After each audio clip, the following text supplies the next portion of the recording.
Good morning students, I am MRK. Today 10th Max பார்த்துக்கிட்டு இருக்கோம். Chapter 5 Coordinate Geometry Exercise 5.3 14th Sum Second Roman Letter.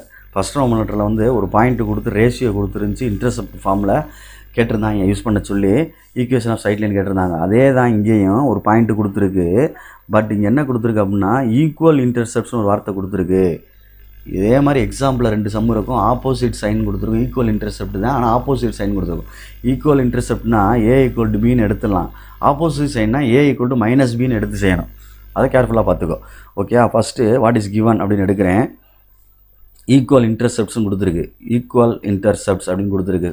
அதாவது வெட்டுத்துண்டு வந்து சமம் அப்படின்னு கொடுத்துருக்கு. ஈக்குவல் இன்டர்செப்ட்ஸ் அப்படின்னு கொடுத்துருக்கு. ஈக்குவல் இன்டர்செப்ட்ஸ் அப்படின்னு கொடுத்தனால தட் இஸ், அதாவது ஏ ஈக்குவல் டு பி அப்படின்னு சொல்கிறேன். இந்த equation of straight line intercept form வந்து X by A plus Y by B equal to 1.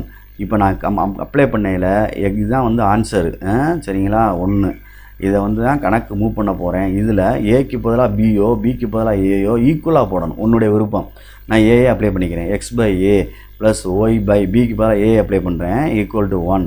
சரிங்களா சொல்கிறது? இப்போ பாசிங் த்ரோ த பாயிண்ட் அப்படின்னு எடுக்கிறேன். பாசிங் த்ரோ த பாயிண்ட்டு இட்டு பாசஸ் த்ரோ த பாயிண்ட் அப்படின்னு எடுத்தோம்னா, பாசஸ் த்ரோ த பாயிண்ட் அப்படின்னு எடுத்தோம்னா என்ன point? Bosses throw the point வந்து கொடுத்துருக்கான், பார்த்துக்க. நல்லா ஓப்பன் பண்ணி ப்ரீஃபாக எக்ஸ்பேண்ட் பண்ணி எழுதிரு. நான் ஷார்ட்டாக செஞ்சுக்கிட்டு இருக்கேன். அடுத்து -8 பை ஏ ப்ளஸ் எக்ஸுக்கு பதிலாக ஒய்க்கு பதிலாக என்ன இருக்குது? 4 பை ஏ ஈக்குவல் டு 1 அப்படின்னு அர்த்தம்.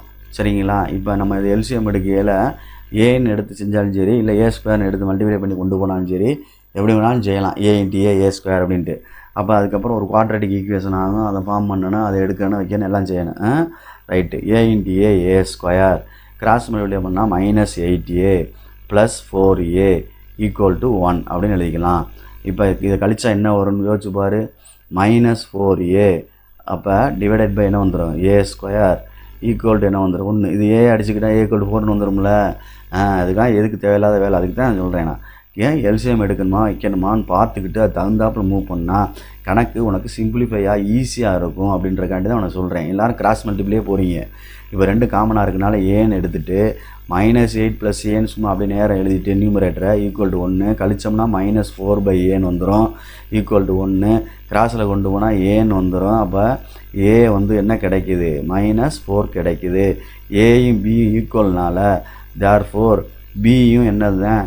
-4 தான். ஏன்னா ஈக்குவல் இன்டர்செப்ட்னு கொடுத்தனால ரெண்டுமே என்னது தான்? ஈக்குவல் தான். இப்போ நம்ம ஃப்ரம் 1க்கு இந்த கணக்குக்கு 1th ஈக்குவேஷன் சப்ஸ்டிட் பண்ண போகிறேன். 1வது ஈக்குவேஷனுக்கு வந்தோம்னா எக்ஸ் பை ஏக்கு -4 தான் ப்ளஸ்ஸு ஒய் பை பிக்கு -4 தான் ஈக்குவல் டு 1. அப்போ ரெண்டையும் மல்டிப்ளை பண்ணுறோம்னா பண்ணி அப்படியே காமனாக போட்டாலும் சரி 4 அப்படியே மேலே அப்படியே X plus Y equal to 1. Okay, numerator அப்படியே எழுதிட்டேன். Cross multiply X plus Y equal to 1 × -4 உள்ளே கொண்டு வந்தோம்னா எக்ஸ் ப்ளஸ் ஒய் -4 உள்ள வந்து என்ன ஆயிரும்? +4 ஈக்குவல் டு 0. எவ்வளோ ஈஸியாக இருக்குது தம்பி, பார்த்தீங்களா தம்பி? நீங்கள் அந்த ஈக்குவல் இன்டர்செப்டை வச்சு ஈக்குவலாக மெயின்டைன் பண்ணி கொண்டு வரணும். வெரி வெரி ஸ்மால் சம்மு. நீங்கள் பார்த்து பயப்படுற கொஸ்டினை பார்த்தோன்னே கொஸ்டினை வாசித்து இன்டர்செப்ட் ஃபார்மும் ஒரு பாயிண்ட் கொடுத்தா இந்த நான் 1ன்னு போட்டிருக்கேன் பாரு ஈக்குவேஷன் நம்பர், இந்த ஃபார்மெட்டில் கொண்டு வரணும்னு சொல்லி செய்யணும். ஒரு 5-6 சம்முக்கிட்ட நம்ம இது வந்து ஓனாக கேட்பாங்கடா. ஈக்குவல் இன்டர்செப்ட்ஸ் ஒன்று இருக்குது, ரேஷியோ ஒன்று இருக்குது, ஆப்போசிட் சைன் ஒன்று இருக்குது, இன்னொன்று வந்து சம் ஆஃப் இன்டர்செப்ட்ஸ் ஒன்று. மொத்தம் உன் புக்கிலேயே 4 கணக்கு கிட்டே இருக்குடா தம்பி. 2 எக்ஸசைஸில் இருக்குது, 2 எக்ஸாம்பிளில் இருக்குது. ஸோ ப்ளீஸ் கேர்ஃபுல்லாக அண்டர்ஸ்டாண்ட் பண்ணி போட்டுக்கோ. சரிங்களா சொல்கிறது? இப்போ நான் போட்டுக்கிறது எக்ஸசைஸ் போட்டிருக்கேன். Thank you students.